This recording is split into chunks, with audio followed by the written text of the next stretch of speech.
All right, we're rolling.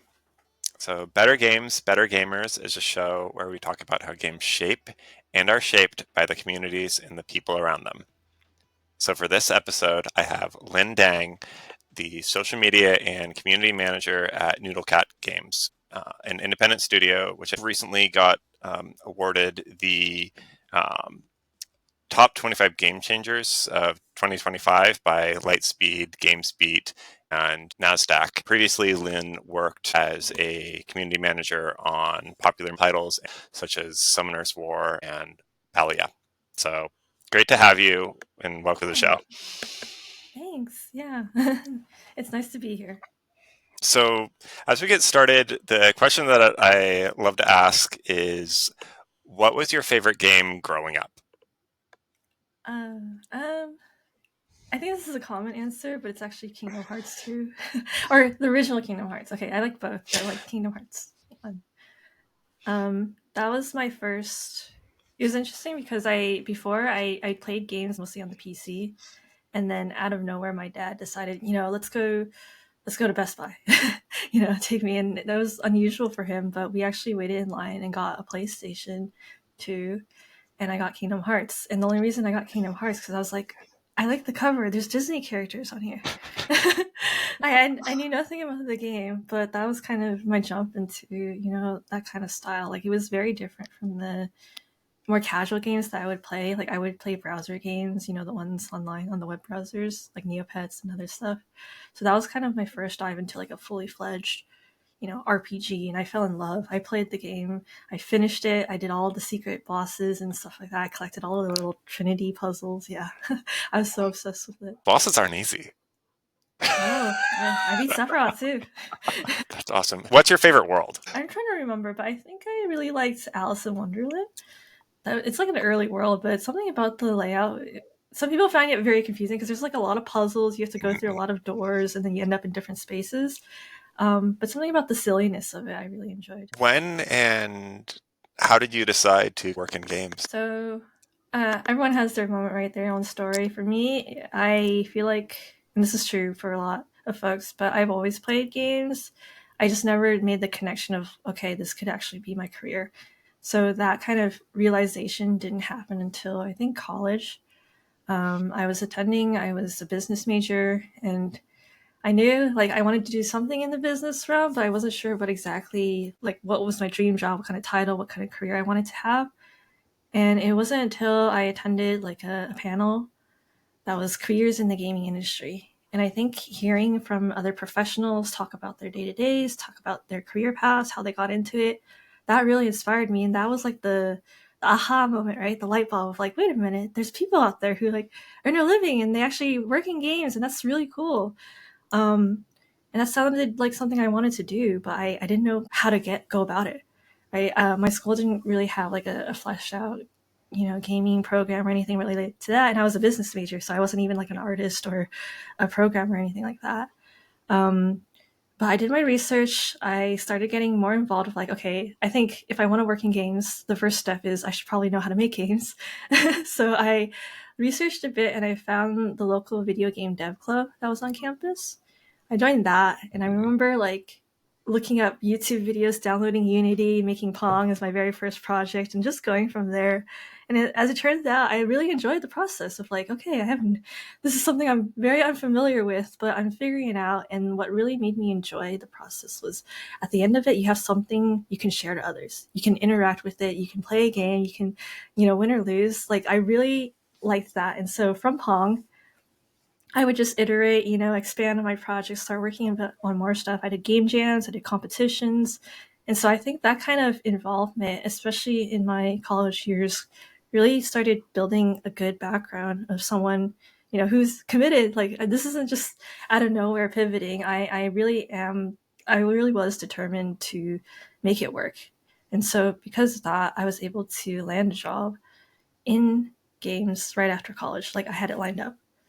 So I suppose that was my moment of like, I made it my goal and then I stuck to it very consistently. That's a lot of perseverance. So you said you started with Pong. What were some of the other games that you worked on in your college days? I got some really great advice from seniors who were like, don't try to make Skyrim, as your next gig. You're never going to finish it. Don't try to, make big projects. So I was like, okay, I just want something I can complete, to add to my portfolio, just like to understand. And so I kept it small. It was a lot of clones, a lot of like Pong, Mario clones, Flappy Bird clones. And then like slowly I would add more features. And so with each project, I tried to focus on like okay, for this, I'm going to learn player controllers. For this, I'm going to learn a little bit more about level designs and like actors, and all this stuff is coming back to me because I'm on the marketing side now, but this is like more actual game dev side. But yeah, so um, I that's kind of my approach generally is rather than focusing on the project itself, it's what am I learning from it? What are the Mm. tools? And so each project I get a hammer, I get a wrench, I get nails, and that all helps with future projects and you build on that. And I still do it to this day. I still do game jams and hobby stuff after work. Yeah. That's awesome. What got you started as a community manager, and how did that lead you into community management? So when I applied, I had no like I vaguely saw the list of responsibilities as an entry level role, and I was like, I think I can do this. I'm a, with my background, I'm a business major. I've done a lot of it was involved communication, and I think my involvement, I like being in the video game dev club, but I was also like just really, really involved in club leadership in general.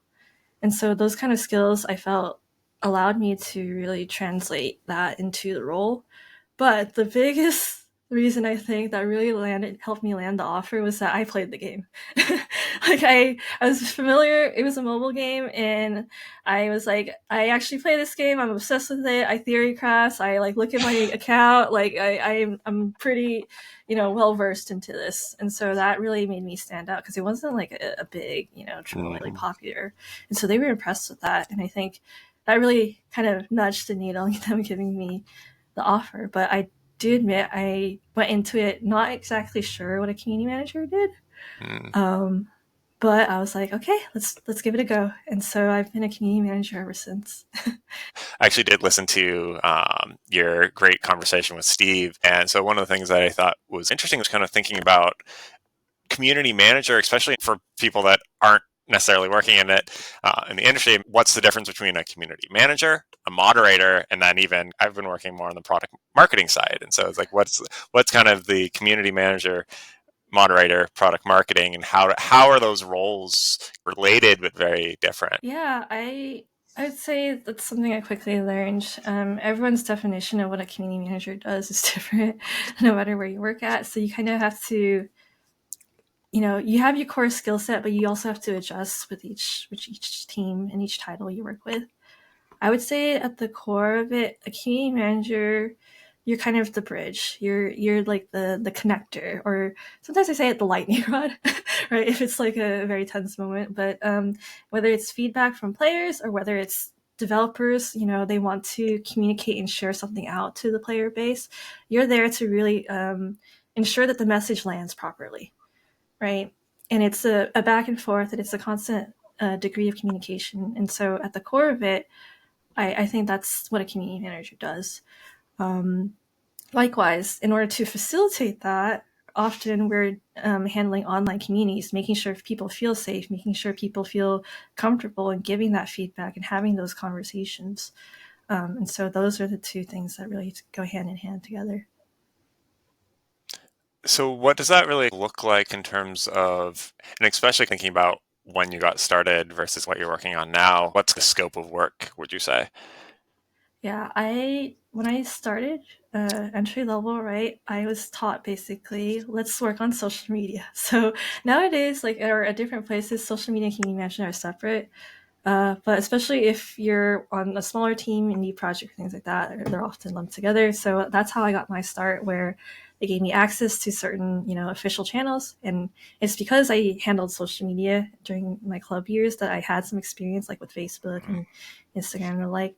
So I started that, and that was kind of my first responsibilities of like learning how to make content, learning to work with creative side and requesting assets and understanding how that fits with branding, but also learning to engage with customers, responding, comments, inbox replies. And I think that's a really good foundation, right? To get people, into community management. I would say community management becomes more advanced because, especially with Discord, it's like real time messaging. It goes fast, right? And sometimes you have to be very, very responsive with how you craft your replies. So I found social media to be a good, like, okay, it's pretty stable, and then you get time to like understand and reply, and then you get rewarded, right? If you make a good post, you see it literally. It's all the reactions and the responsiveness of it. And then from there, I got more involved with the Discord and Reddit, and then I started doing live streaming, and then I started like my responsibility just kept growing, and then I did event coordination, and I would say, yeah, it's just a growth of responsibility where ultimately you're there where the players are. You're there to facilitate those events, those good experiences. And now, as I've reached senior CM, it's more of I just don't need direction. I kind of, do what I need to do, and I know what I need to do. And often I'm the one kind of calling of, okay, this is kind of the strategy. So in addition to all the carrying out tasks, like what an individual contributor would do, I'm also overseeing like the overall strategy and planning in advance and then executing it. You're talking about being a lightning rod. I think comparing it, you started with designing games. So it's looking at the product team versus a community manager and where you sit in kind of in between that and then how you've kind of adapted to that. If I'm being honest, one of the tougher aspects of the job, because I would say on the product side, you are facilitating a lot of communication as well, but you're not in front of everyone's faces, or your face is not in front of everyone, depending how you look at it, as a community manager is.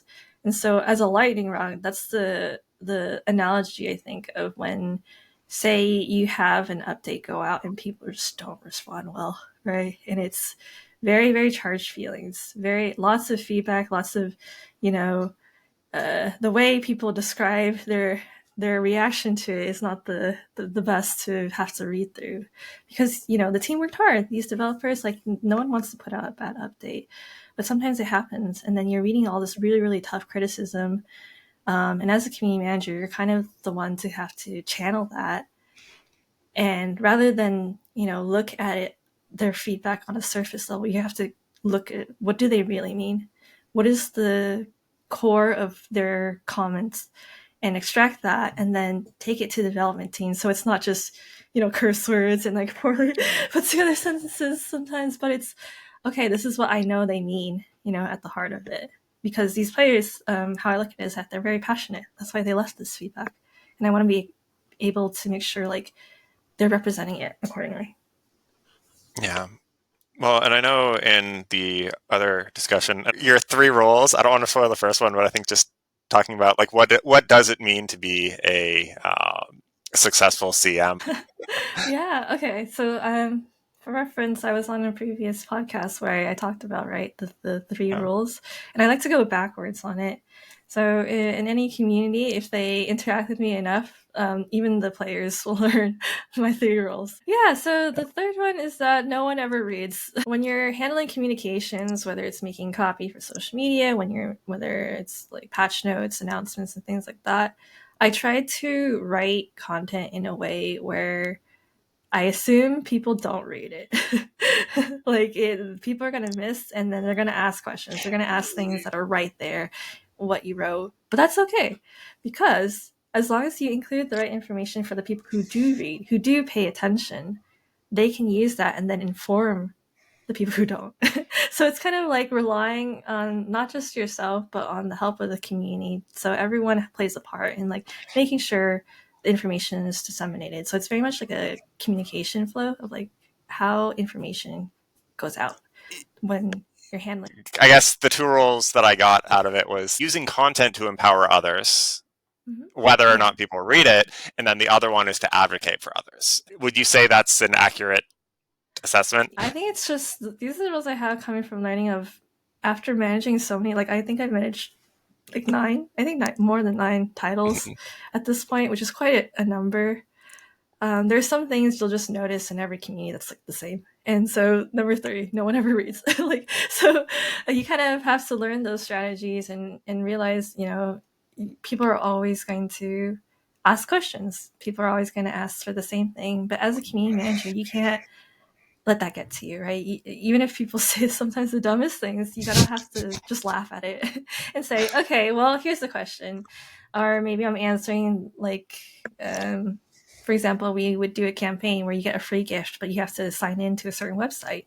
And so on that day, I'll have like 20 inbox messages of like, how do I get the gift? And so you kind of just, prepare your message in advance and tell them with a smile, of course. So it's a lot tied to customer support in that regard. Well, one of the follow-on questions I had to three rules was how do you retain your own boundaries and your sense of humor and your sense of curiosity towards your community and even internal too? I would say it's kind of just who I am, like in terms of my personality. I'm always fascinated, like more so than my own interests. I am interested in other people's interests. So in my case as a community manager, it's like, wow, I'm so glad there's so many people who care about our game. Like I'm just so jazzed every day to see people making fan art and having discussions, like talking about their builds and stuff like that. It makes me happy, like naturally, like when hearing people just talk about their passions. And so I think that kind of energy really gets me. Like I'm a cheerleader, like people are here, to talk about the game, to nerd out about it. And that's what really drives my motivation. And that's true for the dev side too, on the product side, where you have all these experts who put years into honing their craft, their discipline, and you just want to show that. You're looking at it, it's like, wow, this is like the greatest animation ever, or this is such an amazing concept, or like, wow, okay, code is a little harder to translate, but you talk in results, right? Of like, wow, you did this and it led to, optimizing or like this result. And that's really cool. I want to share that, as a CM naturally. So that becomes like a dev blog. That's what are some of your favorite and least favorite parts of it? I think it's important because, as we mentioned earlier, being a community manager is different at every place. So if I had to say, as my day to day is very different. Like one day I'll be focusing on patch notes, the other I'll be triaging bug reports. Trying to figure out how much the community values it versus how severe it is. Like these are like production terms, basically. So I love the variety of it. I love that no matter what I do, it all ties back into making sure players have the best experience possible, whether it's directly in the game or in the official communities that we cover. Um, so the variety of it just keeps me on my toes, and I enjoy that. Um, Also, because nowadays in my career, I work more in like the startup space, and so my niche slash specialization is that I like launching shipping games, right? And I really enjoy kind of the uncertainty of it. I know it's a lot for everyone, right? The startups can be pretty crazy, pretty stressful, right? But I enjoy the aspect of like it's a blank canvas sometimes. There's no processes, there's no forms, and you really get to own that. You get to control that.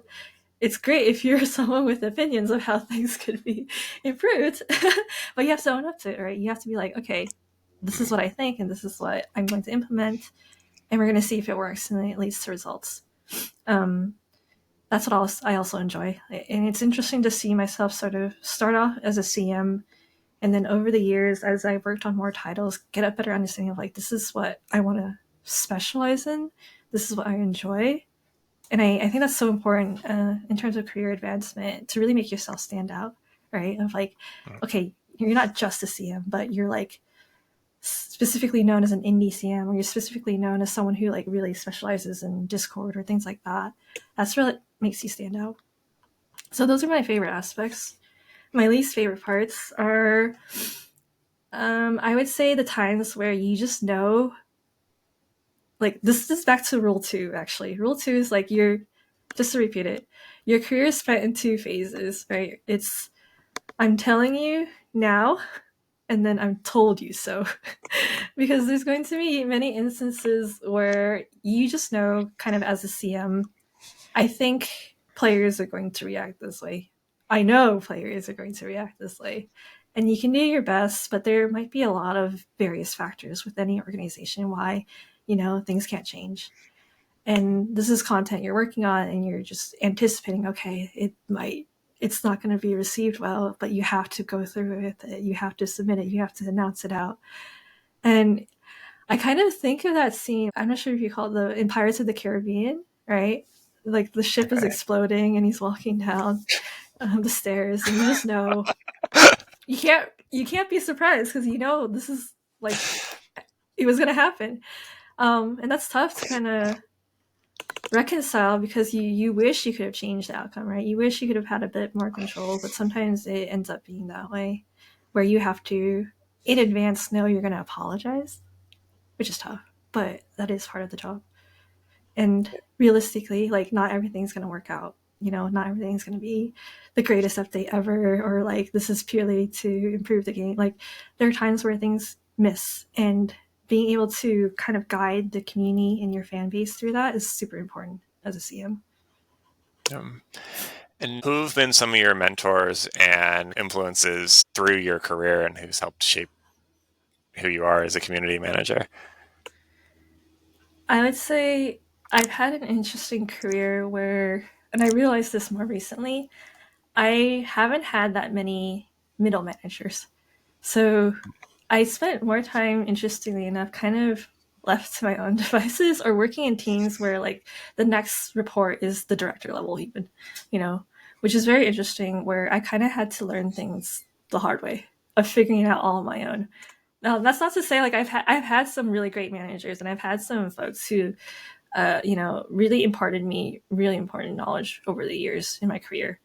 But I would say what kind of made me, you know, thick skinned and really work through, and that led to me enjoying startup life, strangely enough, is that I've had to kind of break it out on my own. I had to like learn things on my own. So, for example, the other day I was telling someone, you know, these terms like ARPU and MAU and CCU and stuff like that, very specific industry terms.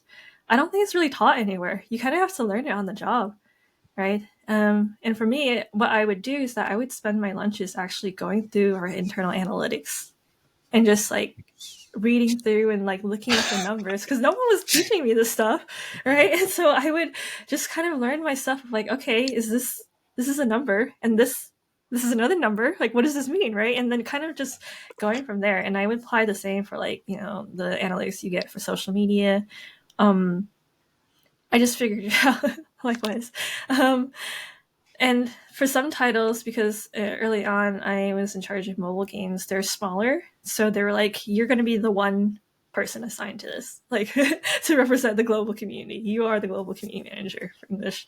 And I was like, okay, so do I need to like report up to what I'm doing? And they're like, as long as you can do whatever you want, just don't burn the community to the ground. Like that was kind of the not phrased exactly that way, but that was essentially the gist of what I was given. Because these titles were smaller and, you know, more like already established, and so I would use that kind of to experiment. I would try different social media strategies, different community events, like really just kind of letting my creativity run. And there were definitely times where I did not have success, and but I would have to own up to it because it was all me, right? It was all me coming up with these campaigns. There was no one else I could like, you know, point to. So there are times where I would mess up and I would have to apologize, right? To that degree. Um, I think that really created a strong foundation of trailblazing my own path, so to speak. So I do feel like because community management is still such a actively, you know, shaping discipline, there weren't that many mentors, or like the people I worked with sometimes were figuring it out on their own just as much as I was, right? So we were learning together. And I've kind of reached a point in my career now that I'm the mentor. Right? What Cool. I love to do in my free time is to help, you know, people trying to break in, especially if they're interested in community management. Um, and I enjoy that. I enjoy giving back, even if That's yeah, I think the phrase I like to tell people is that I became the person I didn't get growing up. mm, Yeah. that's what are some things that you would say, especially in this climate, to people that are looking to get into the industry, looking to get into social media, community management? Yeah. So I also can bring up that I was laid off. Like I only recently started my new role, so the experience of the job hunt is fresh to me. Um, and I think, to put it realistically, it is incredibly competitive. very, very much so. And if you're competing with people who've worked on AAA, who've had 10 years experience already, and it's increasingly like I've seen over the years how the industry has started to mature. Like it's still so young, right? With video games only being here for a couple of decades, right? Um, and over time, people have become more specialized. They've had skill sets. There's entire degrees and programs now you can get just to work in video games. And so that's the kind of competition there is. And so for the people who are, taking stock of their own, like what's their background, realistically, my best advice is pick your dream job and do everything you can to like hone yourself, to make Mm, yourself stand out. Because the competition is like hundreds, you're going to get maybe even thousands of applications. What can you do to make yourself be the one to stand out? mm, And so if education is not possible, then you're going to have to make up with it with work experience. And if working directly in the games is not possible at this time, then you have to pivot. Take any job that like aligns as closely as possible to your dream mm, goal and build accomplishments. Say that you've totally owned a campaign. Say that you shipped products, right? Maybe not games, but if you've handled consumer product goods or something else, that's equivalent. And that makes you work towards your goal in an active way rather than trying to wait for the dream job to land. You have to grab it, move forward. mm. That reminds me, what were some of the, or what's one of your favorite campaigns that you've worked on? Oh, this is hard. There's so many. I think I can bring up the more recent one that I did with Palia, right? We were launching on Steam, and so one of our objectives was, how can we raise Steam wish lists? And I proposed something very, very silly where we kind of did a milestone campaign where for every X number of wish lists, we would grant an item.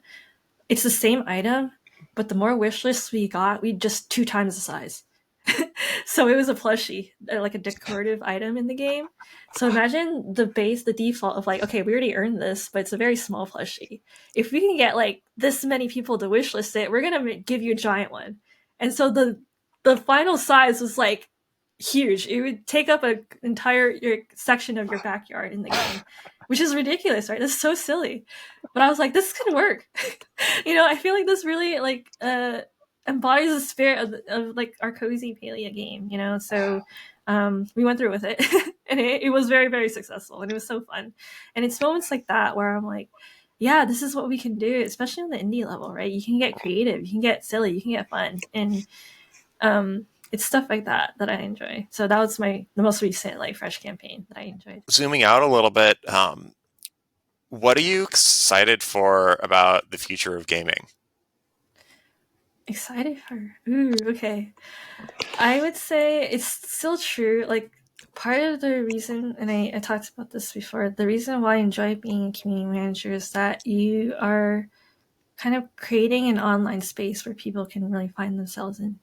And I think that's increasingly true when, there's all these world events, that are making people feel concerned or unsafe in some regards. And I think to myself, what can I do? Like, what can I control? Because I can't control everything that happens in the world. And I think about it. And as a community manager, I can at very least control online spaces. I can make little Discord servers. I can make silly social media posts that bring a smile to people's day and gives people something to look forward to. And nothing makes me happier than when I'll get a message, I'll get a DM saying, thank you so much for creating this, the space, for making me realize like I love this game. I've met some friends through this game. I've had cases where people have met their loved ones through the game, and that's just so amazing. And so that's what I continue to look for, and that's kind of what my drive as a community manager. I want people to have their niche, their little enclave, so to speak, and that's what I look forward to. What are you hoping to see change or kind of get better in how the industry is evolving? I would say there's quite a bit of a challenge right now. This is like a bigger topic, but making games is incredibly risky, right? You it costs quite a bit. you don't know if you're going to get a return on it, and then to make the kind of profit people are looking for, it's just, that's the business side of things, and it's at odds of the creative side of things, of like, at your core, you want to make a fun game, you want to make an enjoyable game, you want to make an experience that people can take something away from it and remember it and cherish it. So how do you combine these two together? And that's what a lot of studios are figuring out, whether it's AAA, whether it's startup, whether it's indie. That's something to really keep in mind. Of we're seeing different approaches to that eternal question, and I'm we're looking at all the entries, the games that come out. What are the factors? What are the things that really kind of get the results we're trying to look for? What I care about is that I think the future, right, is that more diversity, more international teams. But in order to support international teams, I think remote. I specifically looked out now when I am applying to jobs. Remote is so in demand, right? I try to find places that, and I think having that kind of environment really facilitates collaboration and opens opportunities for people from different backgrounds to kind of input, and then as a result, better games. What do you think about some of kind of the advancement in tools, and especially I think artificial intelligence, both in your own role and in the industry at large? I think right now we're at an interesting time because it's so early, right? And that leads to a lot of experimentation, but also it leads to a lot of like misunderstandings. Like it's volatile. For me as a community manager and working in the social media space, immediately something that I've seen is that people are starting to realize when a copy, like a written form, is AI generated. Right? So well, that might be serviceable at some levels. Obviously, I'm going to defend my job, but like, I think a real person is going to be able to add their own like human touch to it that resonates better with players. I mean, and I'm not totally against saying you can. I know people who utilize ChatGPT, for example, to create a rough draft, and then they add to it and improve upon it. And I kind of see that being a path forward. Now, I don't know if we're there yet to like utilize it fully ethically, but I see that kind of being the future. Because a lot of the concerns and fears about AI is very much like, well, where is this coming from, right? To train these models, you have to take data from somewhere, and a lot of the conversations I've seen is that it's taken without permission. So it's not necessarily the results with the source of like, are people being considered, is there consent involved? And so moving forward, I really think AI is here to stay, but I think there's going to be developments that are accounting for the inputs, the human inputs that make it up. Specifically, looking at community management, and I think managing a community at scale, it's like you said, you have had to manage a global community. Have you had opportunities? And I know even Discord has like bots and things like that. Have you had opportunities to actually use those types of tools? And what's your idea around and experimentations around those? Discord in particular, once your community reaches a certain size, that is a lot of people in a giant chat room, essentially, right? You need to have moderation, and having a team of real people, on deck is great, but that's not always the case. Sometimes it's a luxury. And so being able to utilize, auto moderation, bots and tools to kind of facilitate it's kind of like a virtual amusement park. That's kind of the analogy, right? People love amusement parks and going to it, but it takes a whole team to make sure you have a pleasant, fun, safe experience. And so it's all the behind the scenes work of like setting up bots to catch things, making sure people aren't exposed to not safe for work content, making sure people are on topic, that it doesn't derail and there's arguments all over the place, right? That's a lot of like the trust and safety side of things when managing Discord server. And yes, I utilize quite a number of tools and setups to make sure those spaces are safe. I'm just thinking about how you would even learn something like that. Oh, we're suddenly talking about some very technical things. So, like, how did you even tackle like, oh, now we have to deal with AI? Now, how did you figure those things out? It's kind of like learning to ride a bike. You just gotta ride the bike. So ideally, you don't test, like, what's the phrase? Don't test and prod. People do anyway, but um, you kind of learn to experiment in small steps. And so if your goal is to, like, I need to reorganize the channels, as an example, let's try it in a test server or maybe a smaller server. People who trust you and say, and as long as you communicate it of like, okay, we're going to implement some things, because yeah, it's interesting how Discord, you kind of have to do things real time, right? And so there's moments where people will see the channels literally move as you reorganize the server, but you tell them in advance. And as long as the communication is there, people are willing to help out sometimes, and that's indicative of a healthy community where you're guiding them through of like, okay, we're gonna try some stuff. That's okay. We're gonna go through it, right? That's kind of the vibe. Yeah. Yeah. Well, and I think it kind of goes to that sense of what really makes a good community manager. I think, like you were talking about before, it's just that communication. Mm-hmm. I would say not getting caught up into too much of the PR business speak, right? People want authenticity, and you hear it so often of like, we need more transparency, and you're thinking, duh. But being on the other side, sometimes there's so many factors involved. Like, okay, we can't say it like this. I wish we could say it like this. Maybe throw a curse word in. No, we can't do that. But there's moments where you're kind of caught, and it's a balance as a community manager, as the one kind of weaving those words, where sometimes you're going through just a thesaurus of like, okay, can I use this? Can I use this phrase? Like, can the players understand what I'm trying to convey? And that's a really important trait of knowing when to toe the line of like, at the end of the day, you're a professional, right? The studio is signing the paycheck. You have to like be professional and be the official representative. But at the same time, you have to speak and resonate with the players, who often all they're asking at the end of the day is like, just tell me the truth, right? Tell me, like, treating them with respect, treating them, as adults. They're not just like, oh, you don't understand. Players don't understand game development, which sometimes that's true, but it's because they don't know. And it's not because, like, they're not aware of it or anything. It's because they have to be informed. So that's what I consider a successful CM, to know when to use the right tone, when to use the right words, when to, lay off the whole, okay, I got to speak professionally, and just really talk to the players. But it's a balance for sure. That's very cool. Is there any last pieces of advice to younger community managers, people that are working with community managers? Two completely different questions. Okay, first one. If someone is considering being a community manager, I would say, if you can handle answering the same question 100 times over and still be okay with it, then maybe consider being a CM.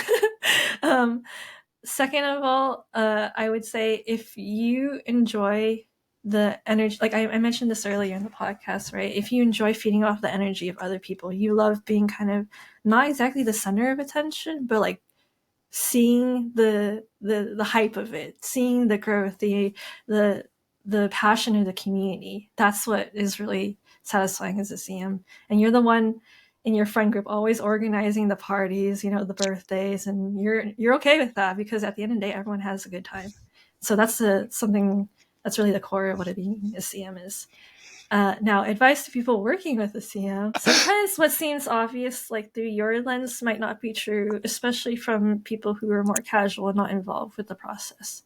And so that requires extra steps and extra levels to kind of disseminate, especially if it's very technical, okay? Like, for you, yes, if you're in the middle of it, if you came up with it, it might seem to make a lot of sense. But from a layperson, right, try explaining this to your grandma. How are they going to understand this change you implemented? So as a CM, oftentimes I have to take that and understand. So the more context that I'm given, the more I am able to understand things, the better I'm able to convey that. Because I'm there to help, right? Like, I'm not trying to be adverse to the developers, but I'm trying to make sure their intention comes off genuine and also doesn't cause a PR scandal.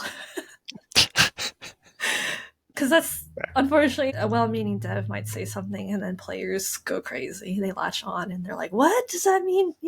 This and this? Did you just promise us this and this feature?" And you're just like, "Oh no." Gotta walk it back. Yeah, like you said, lightning rod means dispersing the lightning. What do you? What are some things outside of games that you really enjoy and some of your hobbies?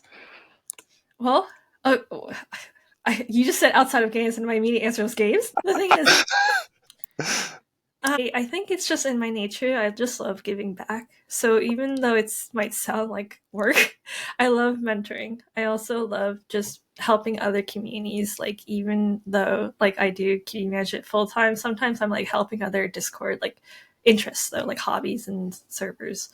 Um, and I'm always volunteering. Like hey, that's my hobby. Like it's just helping and giving back. I feel like it's very natural that I ended up being a CM because of who I am as a person. But um, yeah, that's what I do. I feel very passionate of like getting people not just interested. I mean, more often than not, you have so many people who want to work in games, but they don't know the path, the direction to it. So I spend a lot of time doing mentorships, explaining what I do as a CM, explaining what to get, resume reviews, stuff like that, interview mock interviews. Like, I actually enjoy it. Like, I really do. And I haven't brought this up yet, but something I do, it's still games related, but I'm actually part of IGDA, Neurodivergent in Games. So Mm. it's like a special interest group. So like kind of like clubs, like back in college and high school, but like for professionals. And I really enjoy it.